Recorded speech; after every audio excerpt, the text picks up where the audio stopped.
Welcome gamers to Nightmare Frontier. My name is DazTactic. Welcome to the channel. Welcome to this one-off video, actually. Well, sort of a one-off video. This is going to be basically an introduction to the game. And then we'll be starting actually an extended Let's Play on my own on my live stream channel, as in the at DazTactic Live, if you are sort of interested in that one on YouTube, which will actually I'll then be able to go through all the the depth of the game. It's an incredible game. Like it's absolutely astounding. It's much more than it sounds like when you first actually sort of get to it. Even when I was trying to do the thumbnail, I was thinking, what are the important takeaways with this? Like where do people actually sort of stumble in their I guess anticipation or expectation of the actual game itself? And it's sort of an interesting question. It sort of reminds me, like if you're trying to sort of think of a genre of game, the game that it probably reminds me the most of is Into the Breach, where you've actually got very, very pure tactical play, along with some really in-depth sort of areas, but all very much roguelike in the sense that it's actually not the roguelike running around shooting everything. It's titled as an extraction looter. The word extraction is sort of also one of these terms now, which is becoming can mean different things. It can mean first-person shooter type games, because that's often what they are. But it really does mean that you're actually going in, you're finding loot, and then you're getting out when you can. And that's what this game is all about. It's when to pull out of the actual of the missions that you're doing. And so you've got like little extended runs, and I've actually now just going through a portion of a run, which I thought I'd sort of just go through and start to explain the game mechanics. So first of all, if you are interested in actually seeing more of this in a longer format, then please come and subscribe on my at DazTactic Live on YouTube, so youtube.com/DazTactic Live. There'll be a link down in the description. So that's the first thing. If you sort of because the game builds, and when we even get past this next fight, I will then go back to the compound and show you how that all works as well. So there's a lot in this. There's base building. There's team management, and it's not overwhelming. It's just nicely done, very nicely done. Then you've actually got the very, very pure mechanics in the actual combat itself. Unlimited undos is important as well. So if you sort of screw up in your because every turn, every placement is critical in the when you actually play the game. It's extremely tactical, very, very interesting. So anyway, let's go through, and I'll try to do my best to really explain deeply as to what's going on. So I know that some of you will just want a quick sort of summary, but this is not it. Oh, another thing too, at the moment the game has just launched into version 1.0, but there will be changes coming. There's a lot of plans, not changes to the game as such, a lot of plans in the works for the game. So even though it's hit version 1.0, there are going to be some improvements and additions, etc., over time. So don't sort of be put off by it just being a version 1.0. I would still consider this to be early access personally, just my take on it, but it has been released as a 1.0 with work still being done. Or into the future anyway. There is actually a roadmap into the future for the game itself. What else is there to talk about? Well, at the time of launch, if you're watching this close to when I'm recording, which the game is currently on special, just as it did hit the version 1.0, so you can actually pick it up a little bit cheaper. I think it's 15% off at the moment. So have a look at that on Steam. I'll put a link in the description as well to the Steam page, just so you can sort of go and grab it from there. The other thing with this as well, what else did I want to talk about? There's I'll get what I consider to be the negatives out of the way as well, just so that you're actually coming in with your eyes open. One of the problems you have is, and this is an issue that I have with a lot of games, to be honest, is that when you're in the middle of a run, and we're in the middle of a run right now, you cannot save. So if I press escape, I can continue, I can abandon the raid, which means I just sort of leave with nothing much really, so that's one thing I can actually then go and do, but I can't save, so I can't save mid-run, and I always find that annoying with these sorts of games. So I'm hoping that that's one of the things that they will actually add in at some point. It's sort of one of those, it is something that does bother me. The other thing is, what's the other negative? The other negative is that you don't have a legend. It's not very, like these are, I mean, the saving thing is a big issue for me, but the actual not being able to tell what these little legends mean, what the little icons mean, is actually an important aspect. So, for example, if we have a look at it, I'm in the current run now, and then when I get to this point here, this is like a map, and it allows me to take myself out of the run. It's an unlimited run. I can't see beyond the next level where we've actually got different things. So I'll show you when we get back to these, but these are combat. And the colour of the actual legend shows you, I guess, the value or difficulty of what's going to be happening. So we've got two easy breakthroughs in through here. These are combats that we're going to be going into. So I'll be able to then do a deep dive into the actual way the combat system works. It's very much, this part of it is very much like Slay the Spire, where you are going up and choosing your own route through. So we actually had I had a position here where I could have actually extracted myself out of the mission at that point, but I kept on going for the simple reason that this one here gave me another character. And these are vitally important. So you have to, one of the big things with this game is you have to evaluate when do you leave and how long can you stay? How long can you survive? And we'll have a few different things. Again, there's so many different things in this game that make it much, much deeper than it first appears. One of them is that I've got, like you can see, I'm losing health here. Like I've got this guy down who's lost 2 health, 1 health in through here. These 2 guys in through here are both sharpshooters, by the way, and we've just picked up this one here as a has just come into the actual game itself. So he's the guy that we picked up back in here. Then as we go into these different levels, and this is where I would like a legend on the side as just, what do the icons mean? I think that would be extremely helpful. Or even just another tool tip, like I doesn't do that. Like if I press the I key, it brings up my actual group, and I'll show you that maybe when we get out. Actually, I'll go back and do a deeper dive into the actual into the characters and how they sort of all work. There's a lot of it's very roguelike in that sort of sense as well. Like some characters you get at the start, but then after that it's pretty much random as to what actually does happen. And you do have to evaluate, can I survive to get to another extraction point, or do I need to get out? And without getting the loot gets better and better as the higher up you go. I can't go any higher than this one through here. We've gone through a couple of locations here where we've actually picked up some extra bits and pieces. So, for example, I've got the Backstabber, which for 3 shootouts. So if I go 1, 2, and then another shootout back through here, I'll have this special ability for my party. They've also then got the melee damage modifier back through here again as well, where for 3 shootouts I'm going to be getting +1 melee damage. And so the game is very much choosing what ability you're going to be using. So maybe we'll just get into an actual fight, and then I can just talk a little bit about how things actually do work. There's different classes as well. There's, I think, 4 basic classes of character. In our case, we've got like a gunslinger, a shotgun guy, and then 2 sharpshooters in through here as well. And the weaponry can be upgraded, which I'll talk about when we actually get back out of the actual fight. So let's go and do one of these. Now, when you actually click over this one, or hover over it, what you'll sort of see through here is that there's like this one here is saying, the air is too still, then shapes twitch where no shape should be. Guns up, your nightmares didn't wait for sundown. And we gain a scabbard here. The other one, if I go over through here, we get a smoke bomb. Now, I've already got a smoke bomb. I don't have a scabbard.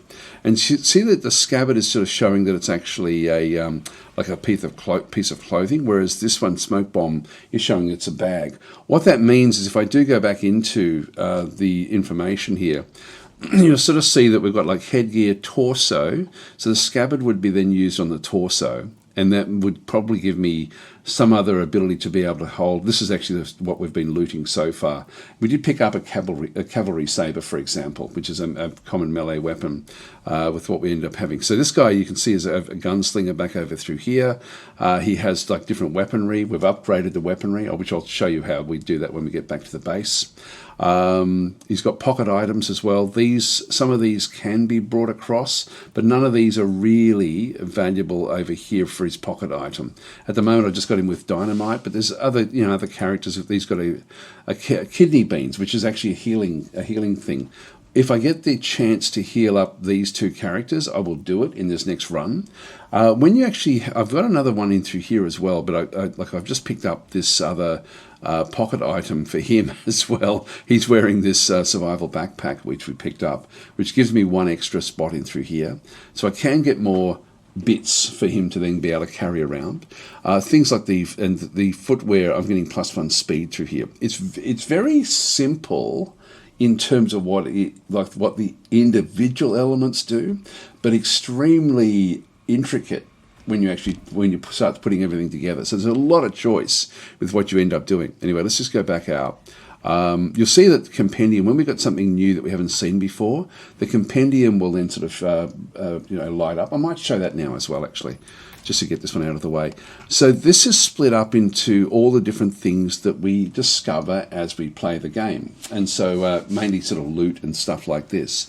And if we go back through, you'll sort of see that there's not much in this run that I've actually found. So we've sort of got in this case, a jar of essence, which we happen to have in our inventory at the moment. This is very, very important to try to get hold of this.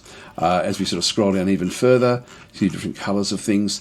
This green stuff, is actually the different loot that you can find from when you just defeat different monsters. This is another really interesting aspect, and I'll talk about this in just a minute as well, which is the fears. I mean, it's a game about fear. It's sort of, and Lovecraftian is, I guess, I've put Lovecraftian on the thumbnail because it does have that vibe, like of it being like an old time, like the Lovecraftian stuff was like set in more in the 1930s. This is more set in the 1890s, I would guess, somewhere in around there. But it's got that Lovecraftian feel of these sort of of these eldritch horrors which are sort of starting to come into the world, and you're sort of like in a western town trying to, or I'd say even beyond a western town, it's more like a western city that you're trying to sort of survive in, which is actually it sounds unusual, but it's pretty damn cool. So these are loots that we've picked up or that we've discovered. Shiver spines, these come from gun spiders, vermin shades and sawbones. So different monsters will drop this sort of stuff. We can start to extract it. You can then use this back in your base to do different sorts of level ups. And then down through here we've got cannibal foreteeth as well. These are knocked out of Wendigos and Noras. So as we sort of defeat those sorts of things in battle, these are two things that we come across. I'll show you why we've come across those two, and at this stage not much else. Then we've got the saber, this cavalry saber. So I've found a fair few things in through here over time. As I upgrade the weaponry as well, like we're getting this is just a 6-shooter. This is a 6-shooter level 2, but I'll show you that when we do get back into the base. Anyway, that's the compendium. The tutorials as well, there's like a lot of information in here just explaining what things actually are and how things work. A lot of stuff. This is not a superficial game, so don't sort of think don't sort of feel that it's there's not much in it when you first look at it. And this is one of the things, again, I'm trying to think of what was my first impression when I first heard about the game, and it's nothing like what I first thought it was. There's just so much more to it. It's so much more strategic than I thought it was too. There's no RNG at all, like it basically, except for this aspect where where it lays out the route for you a bit more randomly. Let's get into a fight so you can sort of see how that one does work, because that is really the I guess the key to actually sort of that's the main part of the game, main loop of the game. And I'm going to go for the scabbard because that's a piece of clothing, and that should give me other benefits during combat. Right, in we go. Now, this is going to seem like it's very small. The battlefields are very small. They are random. There's different things in them. As you get into the game, stuff starts to come in different ways. Now, actually, one of the other little things, which I haven't actually mentioned, you'll probably sort of see that I've got like a special little area around me called Fear Keeper. I've been designated as like the Slytherin, because I really enjoy the game, and so Slytherin said, do I want to be one of their fear ambassadors? And I do, I really do. So you can see there's 4 little icons up here, and these, what I'm going to be doing is, if one of those icons appears on the game, I then need to wear some sort of special costume. At the moment I've only got one, but I will get more over time. So I will be wearing this if one of those appears. So that will just let you know that the actual fear that I'm the ambassador for will be on the actual screen. So that will be a bit of fun. In this case, it's not there. So what you'll see is that we've got, and I'll go into a bit of depth as to explain exactly what's where and how things do work. We've got ourselves a Sporro in through here. Sporros, I'll just read the description. It says, a poor soul scared beyond salvation, a mindless beacon for the Dreadweavers. The Dreadweavers are the different creatures that you see coming through, back and through this other side. Now what we end up having here is, so with the Dreadweavers, we've got, there's a fair few on this particular fight. So the Sporro, you can see through here, has got like a beacon for Dreadweavers. At Nightmare 3 attracts a Medusa, which is a different type of monster, and at Nightmare 4 spawns a Snake Pit hazard. So it brings in different hazards into the actual game itself. And you'll see down through here at level 2 at the moment, every time anything happens in these fights, as we do the run, this keeps on expanding up and up and up. And that's persistent within the run itself, this Nightmare meter. So we're currently at Nightmare level 2. If we get to Nightmare level 3, it should, you'll see there it says attracts and spawns. I forget which way it works with this. I think it means that if it was at level 3, it would then have a Medusa in this fight, extra to what we're doing. Otherwise, it's going to be spawning. I think means. Actually, I may have this one read the wrong way. It may be that if we get to level 3, a Medusa may appear on the map, or certainly one of the other sorts of creatures. Let's have a look and see. You can see that there's different sorts of fears also in the corner of these guys. So why there's so many gun spiders, and why there's so many Wendigos when we sort of see things. So what we have is we've got a gun spider. If I go and press the left alt, I can then sort of have a look to see what they've actually got. So gun spiders have only got 3 hit points, so that sort of makes them fairly, we can do a fair bit of damage against them. They perform a whirlwind attack targeting all adjacent enemies, so with Bullet Storm, and they've also got Spider Shot, which is a range. So shoot an enemy, requires line of sight, unlimited range, ignores armor. So in this case, it does require line of sight. So we can hide behind different things. I've found that they tend to be able to shoot you no matter what. And so they do 1 damage with their shot, and but what they do is it says prone. I'm not sure what prone is there. So unit receives 5 times the damage from plague. Oh, okay. So this is actually something where they are. Have they all got that one? Yeah, they're all prone. Let's have a look at the Wendigo. No, that's okay. So this one here, if we can get these plagued up, they will actually. Do we have any plague on here? No, we've got an oil lamp which causes burning. We also have a brazier which causes burning as well. So I'll try to do this in an order that will at least make a bit of sense. So there's things on the battlefield as well which actually play a role. There is also at the back there. This is tinsel. If I can get in there and get hold of that, it's worth it. So I do want to sort of get these things. These in through here, some of them are low level and some of them are high level, which allows you then to sort of hide behind them. This is my spawn area down through this other side. You'll see that there's a block there. So to get around between this Unicron and sort of see other things, I can't. If I place anyone there, until this thing is destroyed, I can't really do much with it. And so the Unicron, if we have a quick look and see what that one does, this one's got a horn thrust, so it's got like a thrust forward hitting 2 opponents in a line. So essentially it will actually, if there was a unit here, for example, and that was one of my units, it would be able to hit both of those units and do some damage. So that's actually what that is referring to. Predatory instinct, so prepare for incoming attack, so it gets a riposte. So it can actually sort of protect itself a little bit.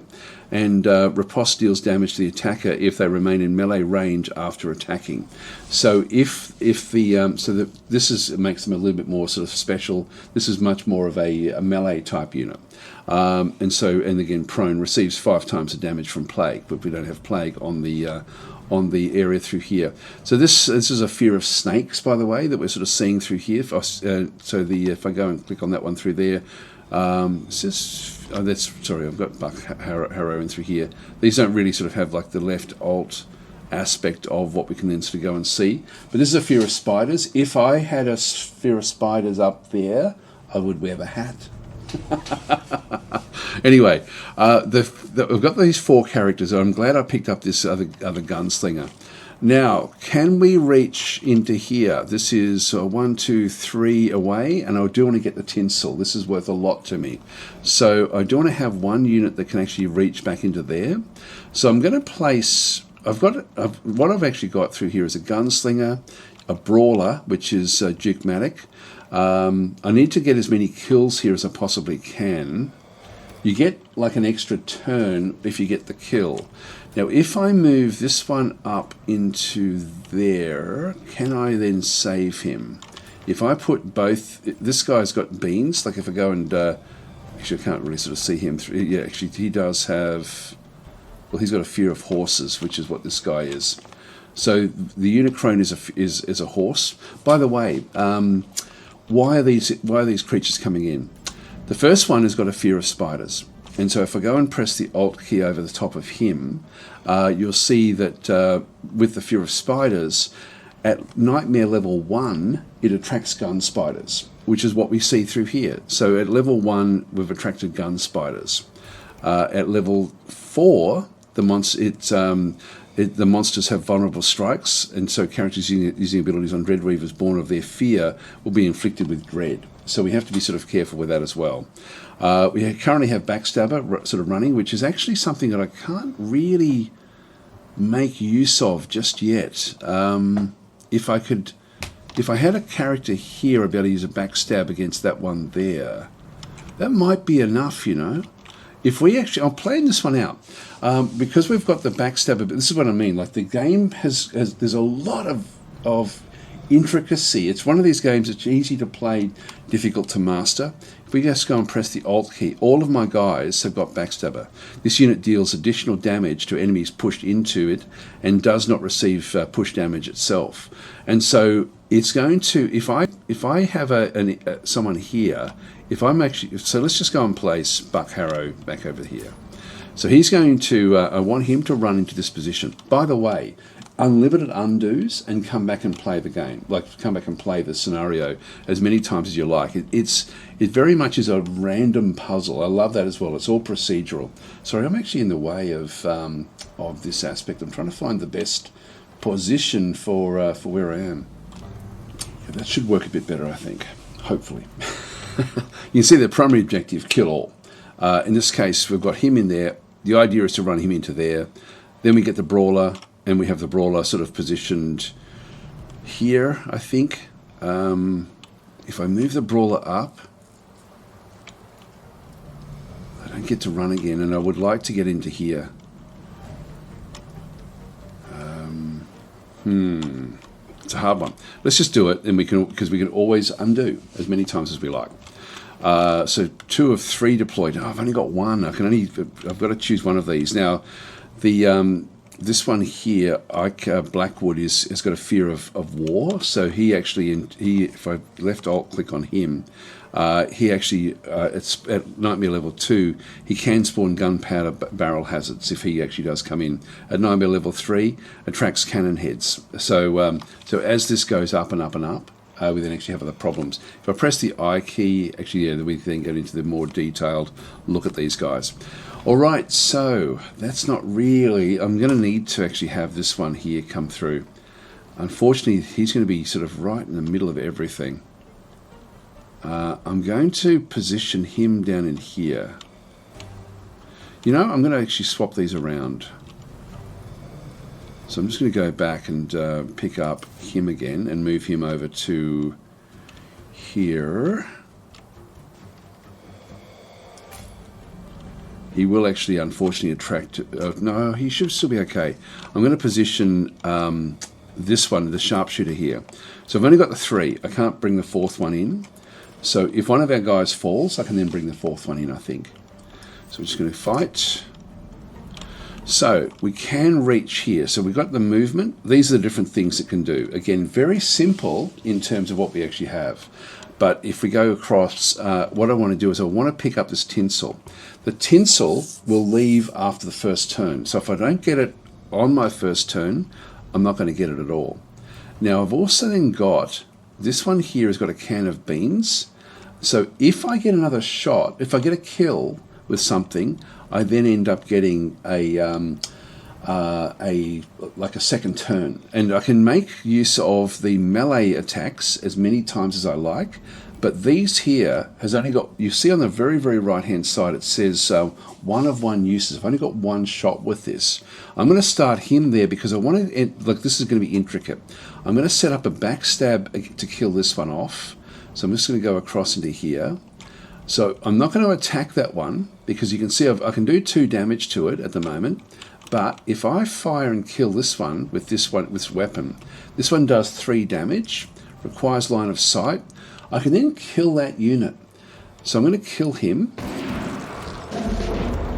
So he now has another turn with whatever's left. I can't do the firing anymore, and that's now gone for the rest of this one. Even though it's got like a cooldown of 1, the cooldown doesn't matter because I've used it once.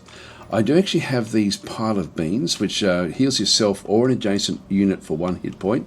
I'm a bit worried about this, where the hit points are on this guy, so I'm going to go and heal him up. Now that sort of ends my turn here. So he is no longer able to move. Let's now move up into the tinsel. So he's now picked up the tinsel, which is great. So we've actually now got that now in our loot pile.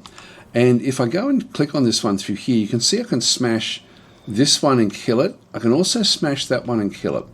The reason for that is that we've actually got, the Shadow Hand is doing 2 damage at the moment. So we've actually got something that is giving me double, like is giving me an extra point for melee. Usually it's just 1 hit. If I've got backstab here as well, because I've now positioned this one in behind it, which is allowing me to, without the backstab, I would do 1 damage to this one, and I would still end up killing that one off. But the backstab is allowing me to actually now hit this one fairly effectively. And so in this case, I'm going to smack this one. This one then won't have anywhere else to go as well. And the reason I've got this one, I've got 2 damage, and then it's bouncing off this area through here. So that's why that one's also a 3. If I go and if I end up over here, I still get the same thing in through this other side as well. So I'm going to go and hit this one. Bang, he's dead.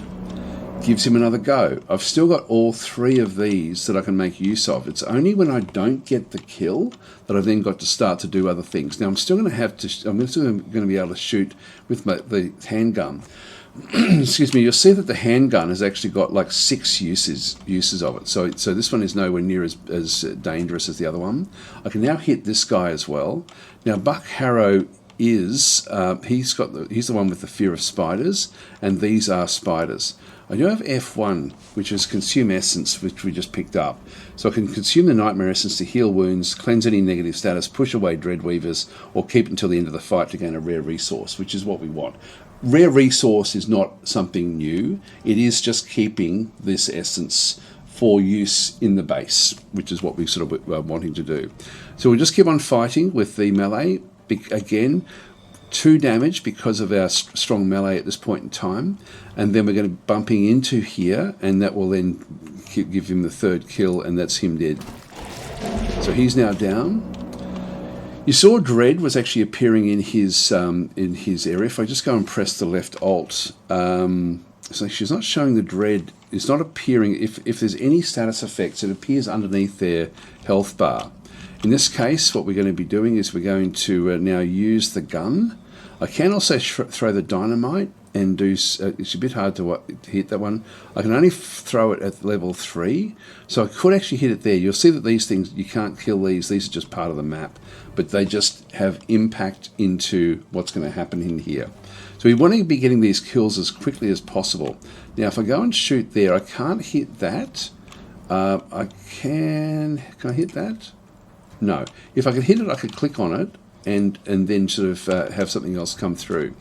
If I go and hit the Unicron, I can hit this Wendigo, and then I should be able to kill it as well, which will then, because I'll be able to push it. Now I'm thinking in terms of what can I now do for the rest of my turn.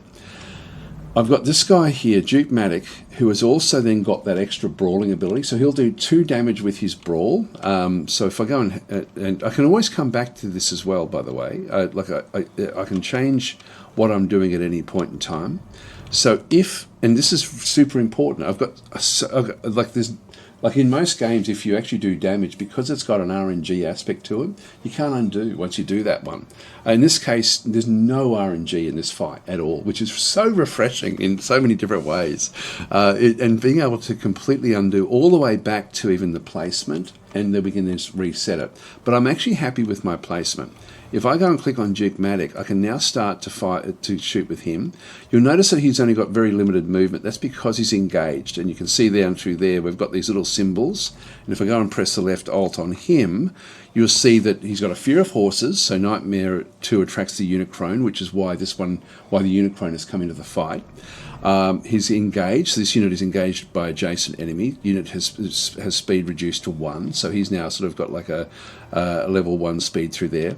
But he's got the backstabber in through there again as well. But he does also have this melee. We've got it. You see it's green there because we picked up an extra damage.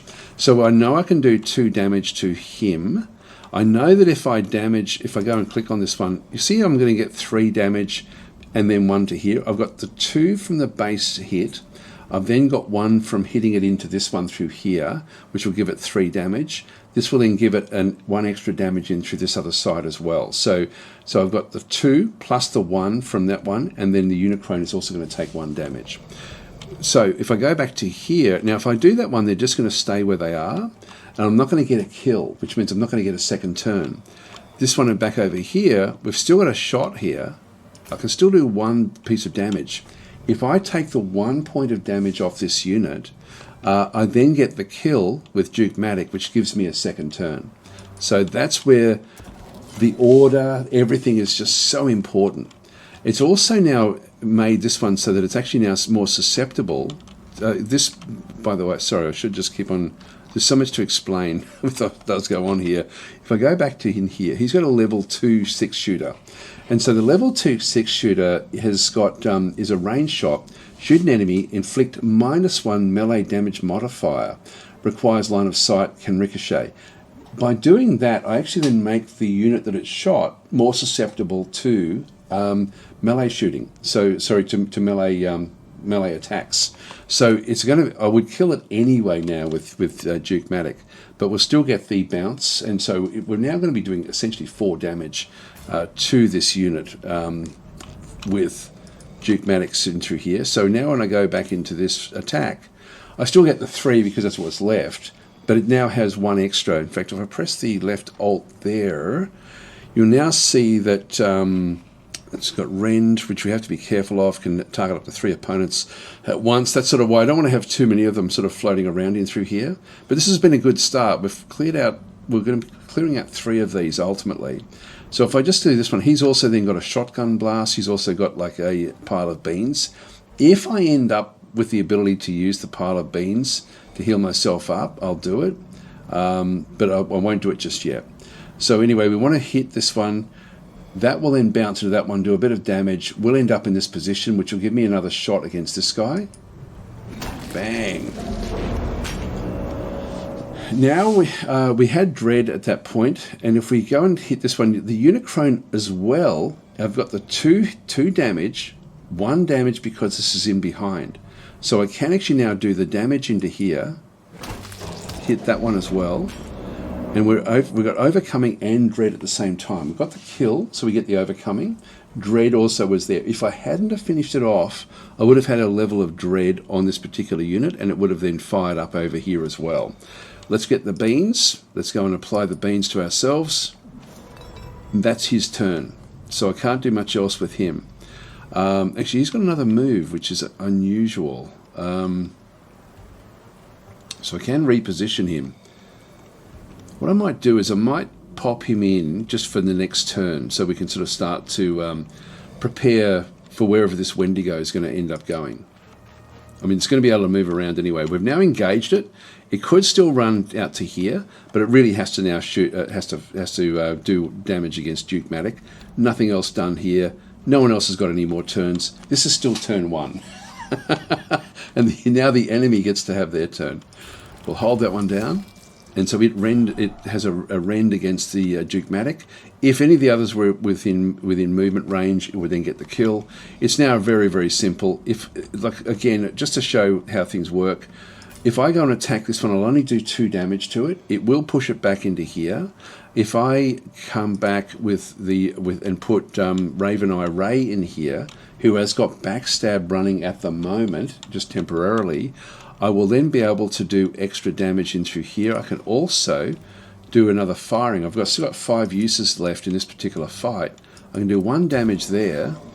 I don't have any more movement because I didn't get a kill, but this one has now got even more damage happening to it.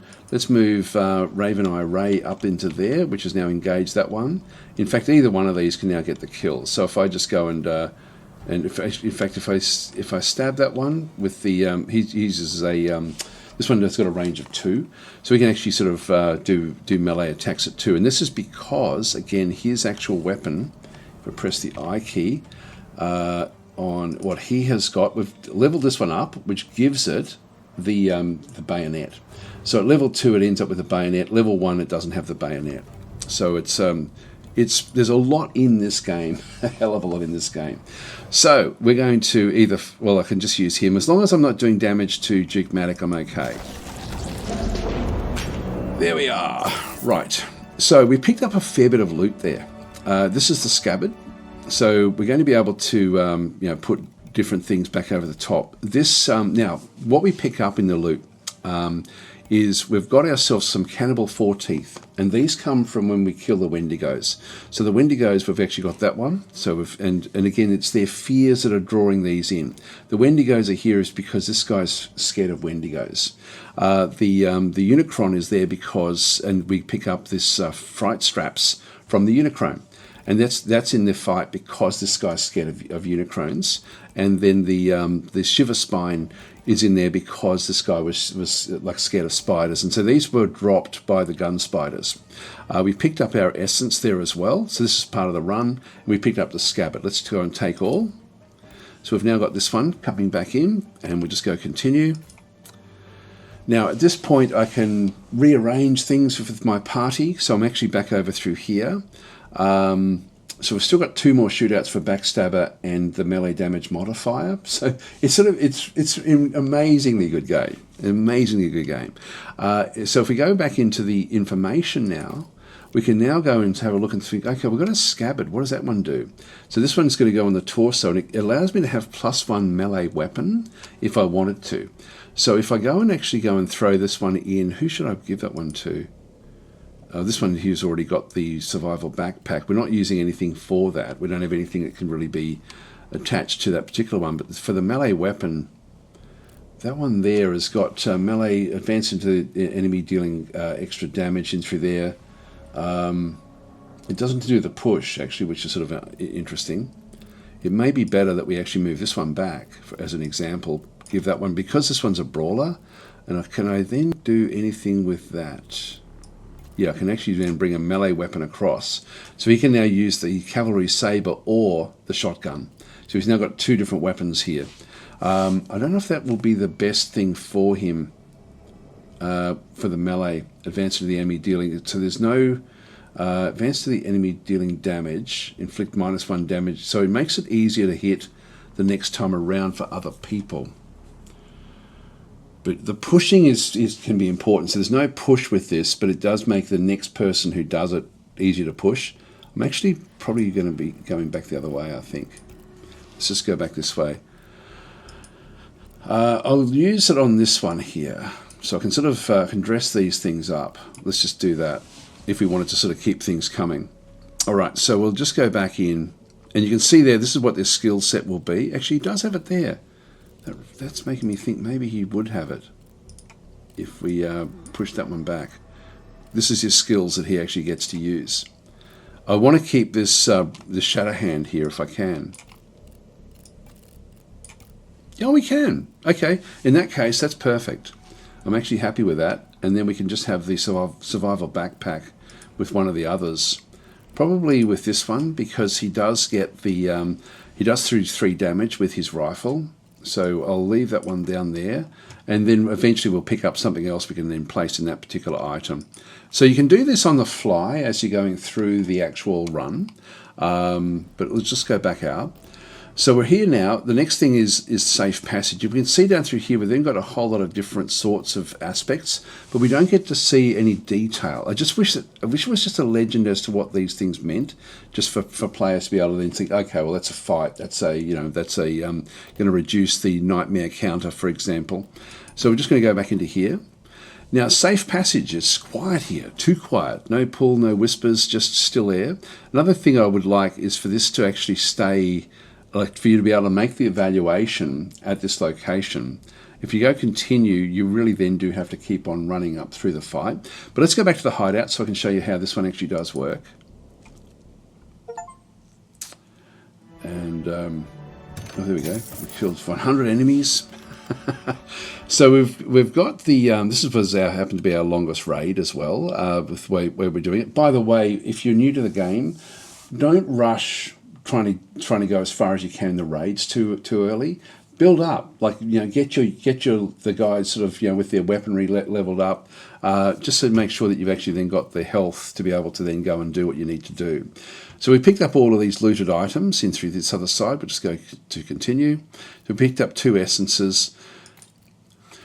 This is now, we're now looking at the area back in through here. This is the city that we're dealing with, and each of these different locations have got different abilities as well. But we need to keep on doing things. For example, at the moment, the primary objective is to delegate 5 scavengers to prepare the hideout for an expansion. Now, if I go to the quarters are where we actually manage our troop. And so we've got this one through here. And so you can see that we've come back with Ike Blackwood, but I've only got like 3 areas in through here that I can actually bring things in. So Ike Blackwood is a scavenger. I've got 4 scavengers in total. I can have up to 100 of them. So I can have heaps of them. There's also delegates. And the delegate is if I go and click on Ike, for example, if I decide I don't really want him to be part of the actual team that goes out there fighting, I can actually move him into the delegation. You can see I've got 3. I've actually got, if I go back out again, I need 5 scavengers to prepare the hideout for an expansion. And I need to actually make it so that I've got like 5 of them doing that one, but I've got to still go on a mission when I do it. So I can't just allocate 2 more.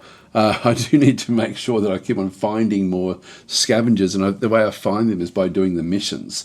So unfortunately, I can't show the compound expansion in this particular video, but just be aware it's similar to the way that the units work, where you are upgrading what you can then go and do in your location.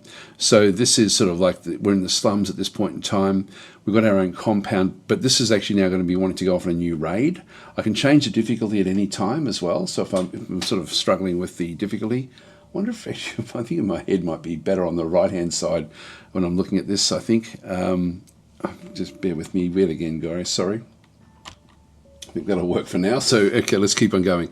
So if we're ready, when we're ready to go and start a new raid, we basically just hold down the F, or we just click on this one for an extended period. We'll then sort of run forward. I won't show you right now, but we can change things. For example, like when we go back in, this meter then restarts. We start our next run. The runs are short. The games are short. It's one of these games where really, when you sort of look at all the different elements, they're all done very, very well. It's just that lack of being able to save mid-run is probably the only real, as I said before, the only thing that really does bother me with the game. So I do hope that that will be addressed at some point.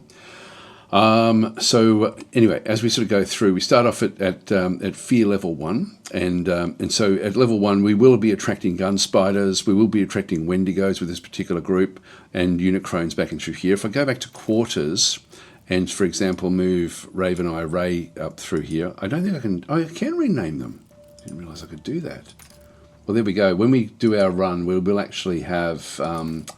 I will actually run this as a Dazdemption. So if you are interested, yeah, by all means, please come and join me on Twitch. Actually, that's where Twitch will. I'll be when I like doing my live stream series. When I pick up scavengers, you will be able to go and claim them. So that'll be fun. So we'll end up sort of, and of course, if they die in the fight, then you get banned. So when we do that one, I didn't realise we could actually rename them. Something I had meant to look up. So this is going to be fun as well. Anyway, if I go back into here, I can sort of move things around. If I bring in Ike and then go back into the, so if we then sort of start to then move off, getting ready to actually do the attack, excuse me, if I go to the map and then go back to slums again, now we're going to see that we're mainly just going to be attracting gun spiders. There still will be other things to be attracted in, but in this case, gun spiders are what we attract. Unicrones, and then at level 2 it spawns a gunpowder barrel. Now with the actual units, their actual hit points are more of a function of their class, and so in this case we still have another sharpshooter. This one is got the fear of war. With what we end up having through this other side. Again, it's going to be at fear level 3, cannon heads come back in. So you end up with different sorts of units. Now, if you're thinking, okay, well, what's a cannon head? I don't know what that is. If we just go and press escape, if we go back to the compendium, there's actually, if I go to tutorials, there's actually a lot of information in here about the different types of Dreadweavers. So cannon head is here. This guy here is levels the playing field with explosions and smashes of a hulking iron slab. Slow, maybe devastating, absolutely. So gloom, boom, and doom. Wobbly, likely to fall over from a steady push. And so this is so this is a cannon head, which is one of the fear guys that I've actually. So when these come, I'll be wearing the hat again. Because this is one of the ones that is sort of in the this is the I guess the eldritch horror of war is actually what this one is sort of all about. So they've all got like their own special fear that they have. Like this one is fear of creepy puppets, fear of burning, for example. There's a heap of them. Like a heap of them as they sort of do come back through. So they've got the, this is, I forget what that one's a fear of. Anyway, they've all got their own abilities that when different things do come through. So so the ones that I'll be actually looking after is Vermin Shade, which is the, so this is actually one of the ones that the direct fear of the plague is from this particular one. What else is there? There's a heap of them. Sawbones. This is a fear of surgery, so that's another one that that if this one appears, then I'll be wearing the hat or a hat. I'll wear different hats depending on what we sort of see. The Medusa is the one that we sort of were spoken about that we may have come in with the other fear that we actually had. So in this case, yes, she's going to be proud mother talks to shit about Perseus here, blah blah blah. Anyway, so you've got all this information there for when you do want it. The quarters, as I say, is for sort of sorting out your actual different groups. The equipment is another interesting one as well. So when we come back in, let's have a look and see if we can actually raise up something for what we're doing. At the moment, what I've been looking at is trying to improve their guns, but I can improve anything. Even this footwear, for example, you'll see down through here at the very, when I hover over this one, it sort of says Mustang boots, common footwear, +1 speed. It's then if I press the R key, I can salvage it, so I can hold for salvage, or I can upgrade it. If I press the F for the upgrade, this is what the boots are. So it's going to still be +1 speed, but in this case it's stain resistant, so it's immune to dung. Now this is not going to sound like all that much, but there will be other aspects that we've then brought into the game where dung may be prevalent. Oh, by the way, I did mean to sort of show that the fears, when you actually set up your ready for the actual fight, you can actually have the fears can then, when they attract different sorts of things. In fact, if I go back into the map and go to slum so we can sort of see what's actually likely to happen, this one will get gunpowder barrels, which can actually be good for us. So we can actually use the fears to work with other things. So, for example, a fear of burning will cause things to come into the fight that will burn. There's also monsters that take damage from burning. The Wendigos, for example, I think no, they're bleeding. So if we find something that can cause bleeding through one of our fears, and we have another character who's scared of Wendigos, like we've actually taken him out of the fight now. But if the Unicron, for example, has got like an aspect where they're scared of something, if we go back into... Go back again, compendium. So the Wendigos will actually have the Unicron will have its own prone to disease. So if we have somebody else that can promote disease in our group, we can actually have the two of those fighters come in together and actually find things that will actually then make it more difficult for these different units. So all of these different units have got... so this one here doesn't like, it says a steady push, but they all have their own, so it goes up in flames like dry tinder. This one's scared of fire.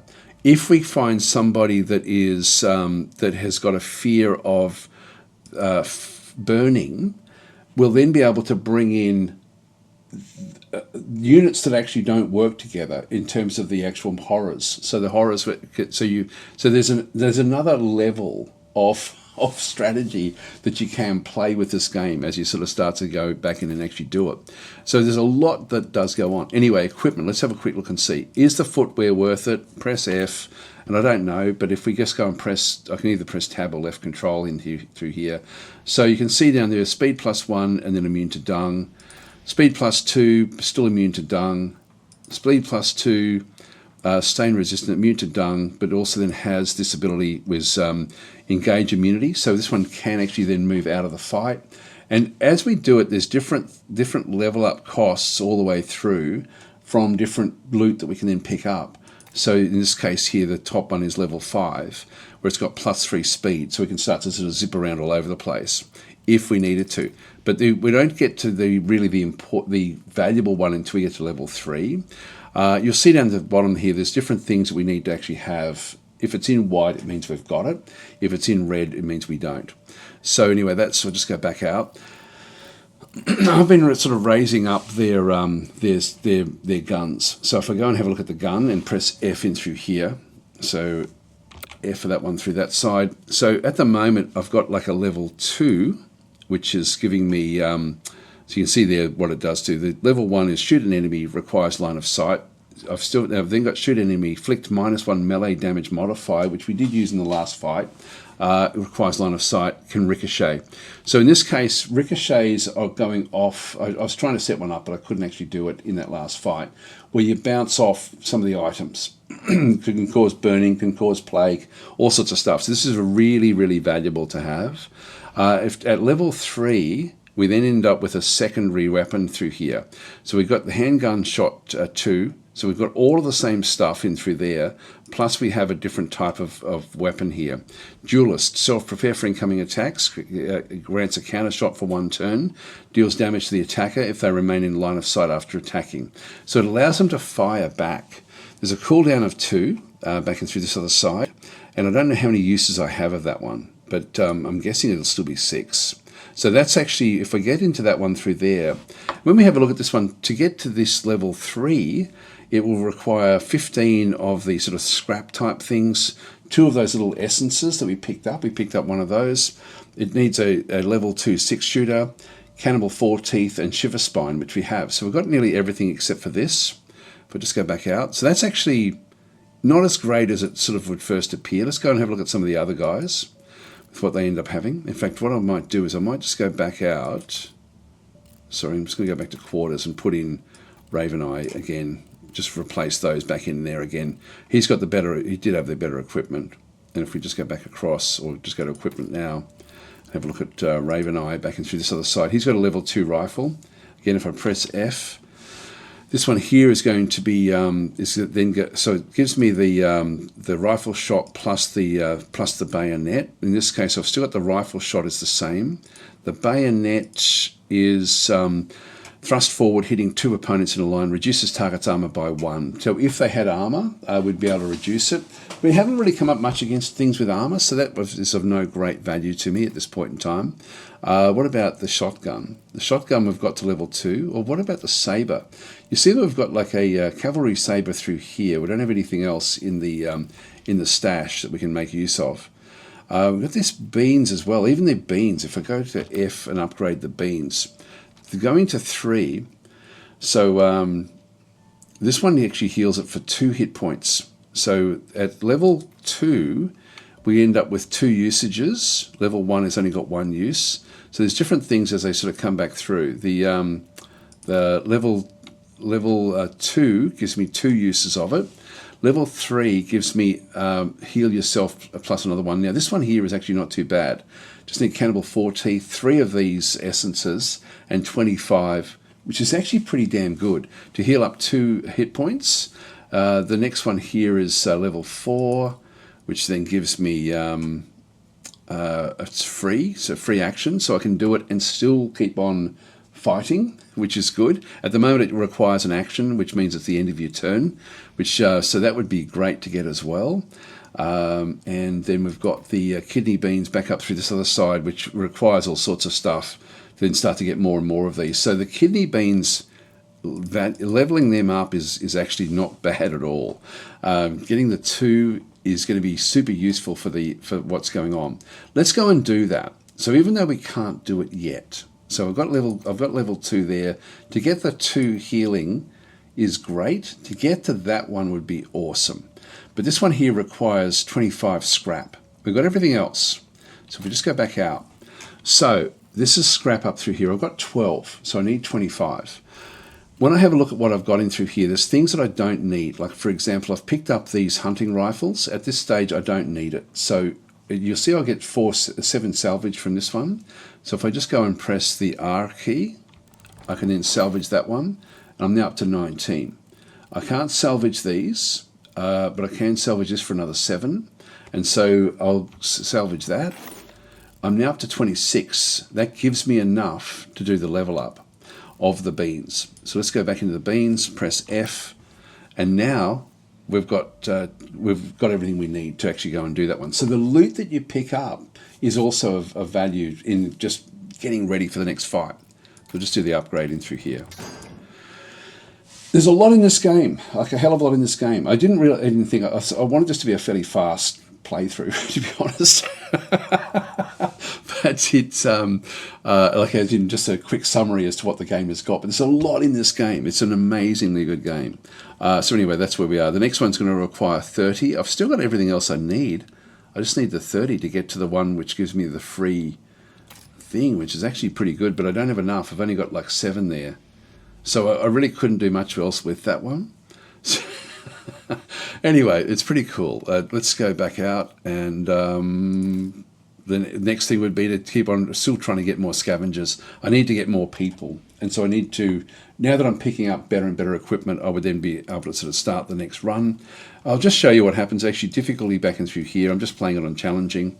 You've got relaxing, recommend if you prefer a more relaxed experience, all the way up to nightmarish. So you do have your different difficulty sort of levels back and through there. I found it to be fairly hard, even with just challenging, to be honest. Let's just go back into the slums. We'll start a new raid with these guys. And again, this is a sort of loot that they're wanting to pick up as well, and again, because of what they're attracting. So if I start a new raid, I'll just give you a feel for what it's like when you sort of do get into it. So when you start, this is where I really wish that there was a legend. You sort of start off with random bits and pieces all over the place. Again, we've got smoke bomb, kidney beans, again, that's actually, I find the kidney beans really, really useful, but I haven't seen methylated spirits before, so that would be a new one for me. So so that would be a good one for us to go for, just because it's new, but it would then only give me this one through here, which will then give me another benefit. So these are all beneficial with different things that you can then sort of go and do. This one here, for example, the Old Church, will allow you to reduce this counter. It's probably too early to go for that one through there. The beans one would then give me the choice of all three of those. I won't play it out, but that sort of would give me the choice. And then this one this one would only give me the choice into here. These both give you different combat benefits, random combat benefits. There's also one where you end up with like a vet, like a horse head on a slate, and that will give you random healing for different members of your team. But there's a fair few of them, but it doesn't, unfortunately. I wish it had the legend as to what everything actually was. Or even when you hover over it, it would tell you what the basic premise of what it is, what it would actually then go and do. These fights then sort of would lead on. So the first little group will then just take us pretty much up to an extraction point there. When you're first playing, just do these little bits and pieces. You won't find new members until you get to the next stage. But so I'm sort of now at that point where I'm actually now healthy enough to keep on sort of fighting. So if you want me to sort of go through this, actually if I just go back out and abandon the raid, it's the only way I can actually bring this one back out. So if I abandon the raid, are you sure you want to abandon the current raid? You'll return to the hideout but lose all the items gathered, and I'll just go yes. So we now move back in. The first time you do it, you do get to keep everything. If you ended up with if you did find units, you could then abandon the raid. I think you get to keep the scavengers that you find, which at the moment for me is extremely valuable. If I go back into here again and start a new raid, I'll just see if it's the same pattern. I don't think it is. Yeah, see how it's changed? So what these are, this is the random healing one. And so what do we end up through here? Pile of junk, salamander boots. Okay, that sounds interesting. And a pocket knife. Pocket knives can be useful for just doing like one little extra bit of damage at the back end of something. Actually, that would have been useful with the guy with the extra spot. So it may be like these salamander boots would be like probably going to stop anything from burning. Pile of junk will just give us more scrap to then be able to build things when we bring it back in. But yeah, so you do have to plan your way through, which is, again, pretty cool. It's all sort of random in this sort of sense. This is the only real random thing in the game. Everything else is planning. Anyway, guys, I'm going to leave it there. So I hope that I guess, fires you up a little bit about what this game actually does do. And I hope it gives enough information for you to be able to make a choice for yourself, whether you think it's going to be a game worth playing. I think it's an incredible game, actually, just for what it does do. It does everything it does do. It does extremely well. There's a lot to master in the game, and it's not difficult to get into. So it's a massive tick for me. It was a game that I really wasn't expecting it to be as deep and as enjoyable as what it actually is. And as I said before, probably the game that it reminds me the most of is Into the Breach. Into the Breach has even got much more randomization in it than what this game has got. This game, by having the unlimited undos, because it is, you are essentially solving a puzzle every time you come into every single fight. So you can keep on undoing all the way back and reposition and then go in again. It's brilliant. It's a brilliant game. Anyway, guys, thanks for watching. I will catch you next time.